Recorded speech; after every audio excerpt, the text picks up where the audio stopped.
তারেক রহমান খালি ধরা গেতেছেন।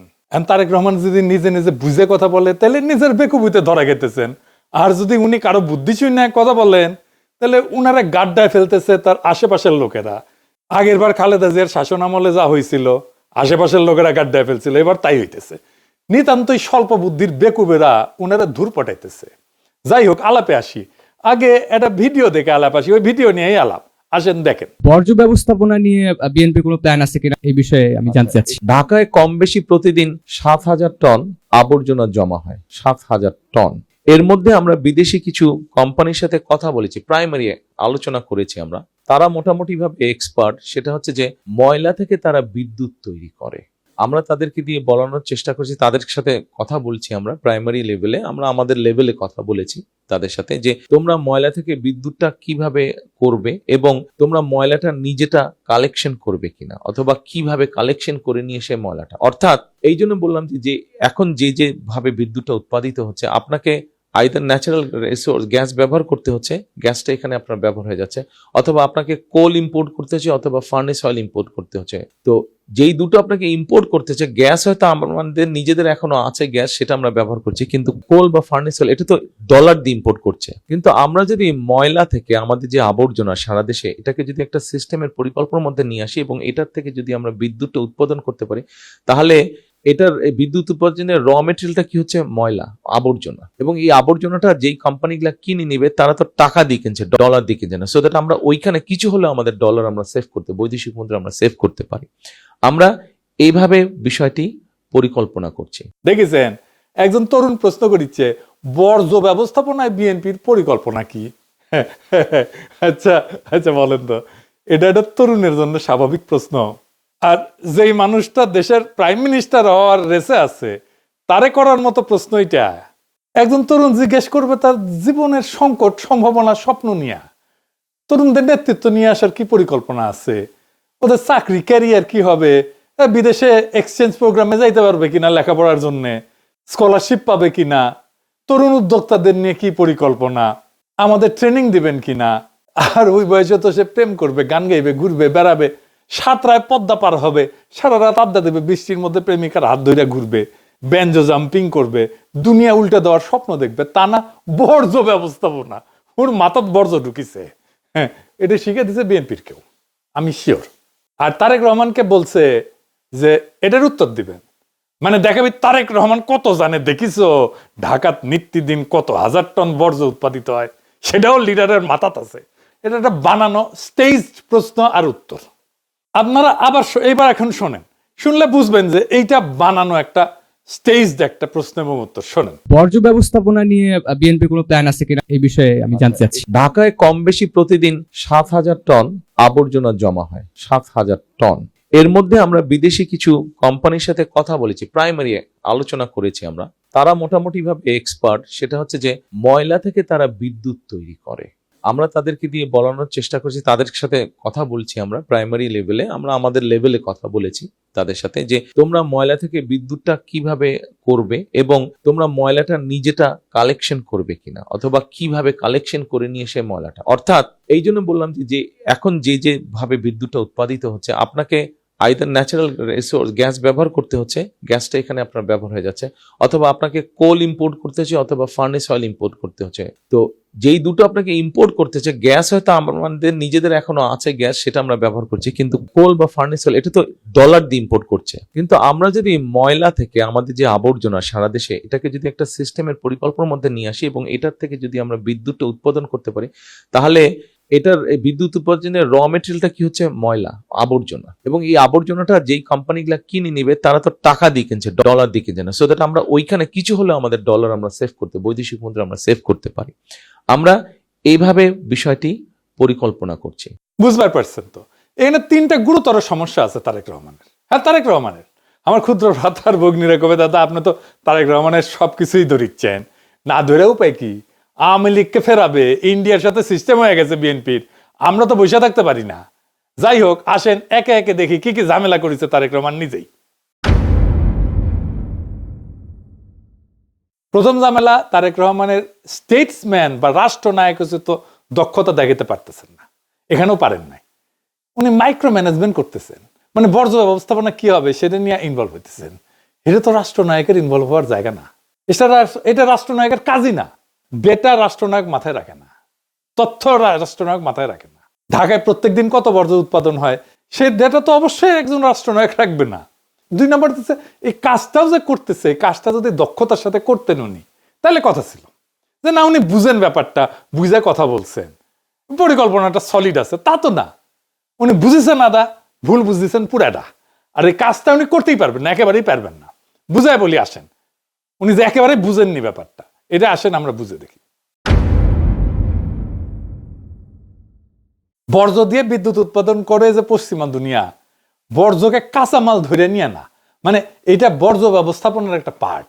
বর্জ্য দিয়ে বিদ্যুৎ উৎপাদন করা, বিদ্যুৎ উৎপাদন সেকেন্ডারি, বর্জ্য ব্যবস্থাপনা প্রাইমারি। ভাত রাখতে গেলে যেমন মার হয়, তেমন একটা বিশেষ পদ্ধতিতে বর্জ্য ব্যবস্থাপনা করতে গেলে বিদ্যুৎ উৎপাদন করা হয়। হাঁটতে গেলে যেমন পেশাব বের হয়, ও ঠিক ওই রকম। আপনি হাঁটতে গেছেন, পেশাব করতে যান নাই তো, কিন্তু পেশাব হয়। এইরকম বিদ্যুৎ হয়। এটা আপনার আলাদা করে পরে পেশাব করতে হয় না, আপনার উদ্দেশ্য হাগা, পেশাব করা না। ঠিক তেমন বর্জ্য দিয়ে বিদ্যুৎ উৎপাদনের লক্ষ্য হইতেছে বর্জ্য ব্যবস্থাপনা, বিদ্যুৎ উৎপাদন না। বিদ্যুৎ তৈরি করা না, বিদ্যুৎ তৈরি হয়ে যায়। তারেক রহমান বলতেছেন কয়লা, ফার্নেস অয়েল যেমন বিদ্যুৎ বানানোর কাঁচামাল, তেমন কাঁচামাল বর্জ্য না, একেবারেই না। বর্জ্য দিয়ে বিদ্যুৎ উৎপাদন করতে গেলে যে কারখানা লাগবে তার খরচা অনেক বেশি। কত বেশি আমরা দেখব, বর্জ্য থেকে বিদ্যুৎ উৎপাদনের খরচাও কয়লার 2 গুণ, গ্যাসের প্রায় 3 গুণ, সৌর বিদ্যুতের 4 গুণ। 1 মেগাওয়াটের কারখানায় যদি বর্জ্য থেকে বিদ্যুৎ করতে হয় তাহলে $10 মিলিয়ন লাগে। তার মানে সবচেয়ে ছোট 10 মেগাওয়াটের যদি একটা প্ল্যান্ট করতে চাই তাহলে $100 মিলিয়ন লাগবে। কয়লায় যদি খুব আলট্রা সুপার ক্রিটিক্যাল টেকনোলজি, এটা মানে সবচেয়ে ভালো একদম, আমরা যদি একটা কারখানা বানাই তাতেও এর খরচা 1/3। বর্জ্য থেকে বিদ্যুতের যে কারখানা তার 1/3, 3 ভাগের 1 ভাগ। মানে এই যে বর্জ্য থেকে বিদ্যুৎ বানানো, এটা যে ধান্দা, আশেপাশের লোক ধান্দা করিছে, বুঝেছেন তো কি লেভেলের ধান্দা হবে, বুঝেছেন? সব সিস্টেম করে ফেলিছে, এটা থেকে ওনার লোকজন ধান্দা করবে। আর একটা সমস্যা টেকনিক্যাল, এটা বুঝে দেখি, কিন্তু এটা বুঝেছেন তো যে বর্জ্য দিয়া বিদ্যুৎ উৎপাদন করাটা এটা বর্জ্য ব্যবস্থাপনার একটা পার্ট। বিদ্যুৎ উৎপাদন করাটা প্রাইমারি কাজ না, বিদ্যুৎ সেকেন্ডারি কাজ, বর্জ্য ব্যবস্থাপনা প্রাইমারি কাজ। এবার টেকনিক্যাল সমস্যাটা একটু বুঝে দেখি। সব বর্জ্য থেকে বিদ্যুৎ হয় না।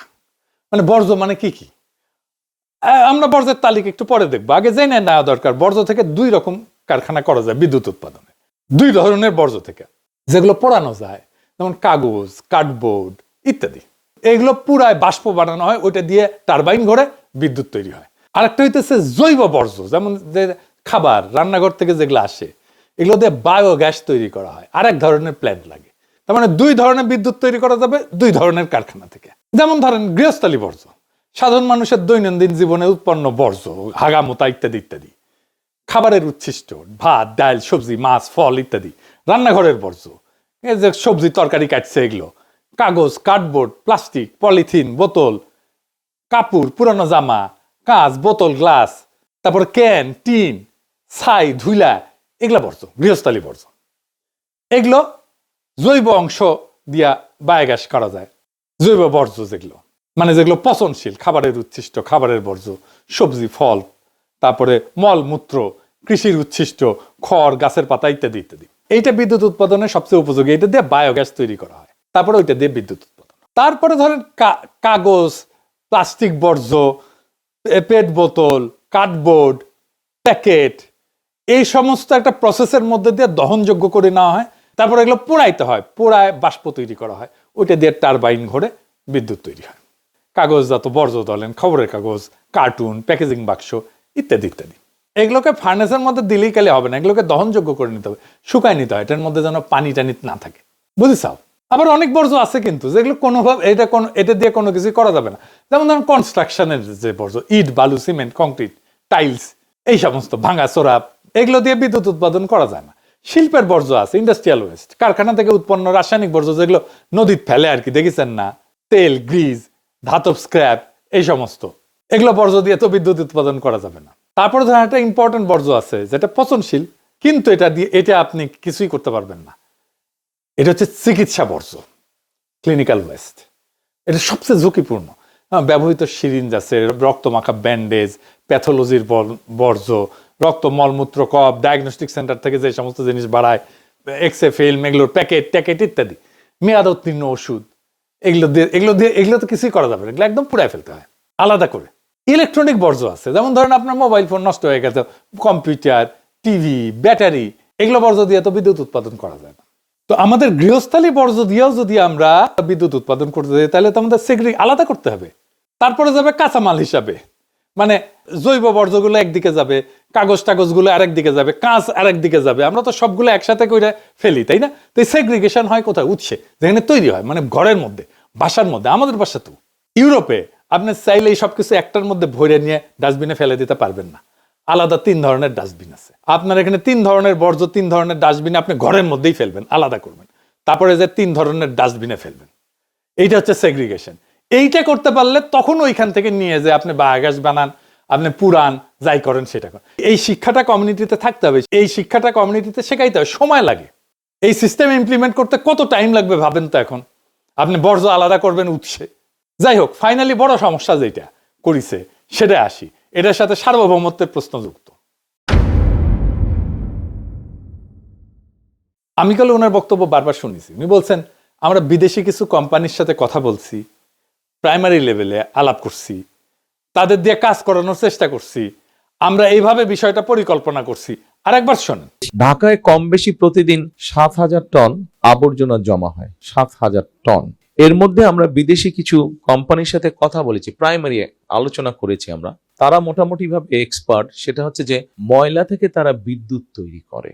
আমরা তাদেরকে দিয়ে বলানোর চেষ্টা করছি, তাদের সাথে কথা বলছি আমরা প্রাইমারি লেভেলে, আমরা আমাদের লেভেলে কথা বলেছি তাদের সাথে, যে তোমরা ময়লা থেকে বিদ্যুৎটা কিভাবে করবে এবং তোমরা ময়লাটা নিজেটা কালেকশন করবে কিনা, অথবা কিভাবে কালেকশন করে নিয়ে সে ময়লাটা। আমি কিন্তু কোনো একটা শব্দ নতুন করে যোগ করি নাই, কোনো শব্দ বাদও দেই নাই, কারণ এখানে শব্দই সাক্ষ্য।